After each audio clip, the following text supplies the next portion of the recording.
예, 모두가 같은 마음, 무거운 마음으로 이 시간에 함께하고 있는 것 같습니다. 장관께서도 보고해 주시고 또 여러 가지 조치와 관련돼서 철저하게 대비하고 계시겠지만 외국인 사망자와 관련해서도 특히 타지에 한국과 관련해서 미래를 꿈꾸며온 청년들이지 않습니까?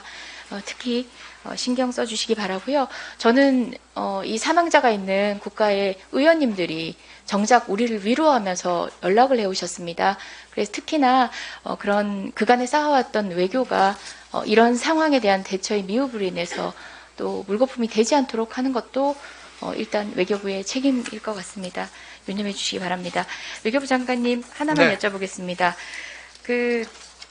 관함식 일본 함정에 대해서 우길기 개항한 일본 함정에 대해서 대함 경례를 해야 될 수밖에 없는 이런 국제 관함식 참석에 대해서 저는 미래지향적 관계를 위한 투트랙의 어떤 기조와 별도로 국민 정서가 용납할 수 없고 아직까지 우리 과거사가 해결되지 않는 상황에서 적절한가에 대한 생각이 있고요. 특히 이것과 관련해서 국방부가 국회 보고한 자료에 의하면 국민 정서를 우려하고 있긴 한데 그때 우길기와 관련해서 어떤 표현을 하냐면요.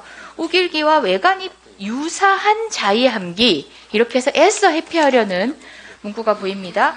그런데 사실상 우리가 제가 PPT를 준비하진 않았지만 원의 위치가 약간 다른 중간 지점으로 조금 더 다가간 것 외에는 해상 자위대기나 해군기나 비슷해요. 일본 제국 해군기하고 비슷해요. 우길기하고 거의 비슷해요. 그리고 심지어 일본 외무성이 발표를 합니다. 우길 모양 맞다라고 하는데 정작 우리 국방부는 애써 외관이 유사하다라는 식으로 동일성을 부인하는 취지로 이야기를 합니다. 자, 국민께서 우리 해군 함정이 우길기 개항한 일본 함정에 대함 경례하는 것 납득하실 거라고 보십니까? 정부에서는 이제 과거 일본이 주관했던 그런 국제 관함식에 두 차례 참석했던 그런 전례 또 국제 관례를 종합적으로 고려해서 판단한 것이라고 이렇게 보고 있습니다. 또 최근에 이제 북한이 연이은 도발을 했기 때문에 한반도 주변의 엄중한 안보 상황 이것을 고려해서 결정한 것이다 이렇게 알고 있습니다. 장관님, 외교에 있어서는 특정 하나의 사실만으로 절대적 평가는 할 수 없다고 봅니다.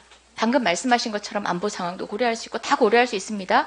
그런데 한꺼번에 또 고려돼야 할 여러 가지 상황은 국민 정서도 있고 과거사 문제에 대한 일본 정부의 입장들 그리고 연이어 나오는 발언들 게다가 지금 윤석열 정부에서 나오는 발언들 가운데는 자위대가 유사시에 한반도에 나설 수 있는 것처럼 하는 발언에 대한 국민적 우려가 높은 상황에서 이 모든 상황들이 총체적으로 고려되어야 한다는 생각입니다.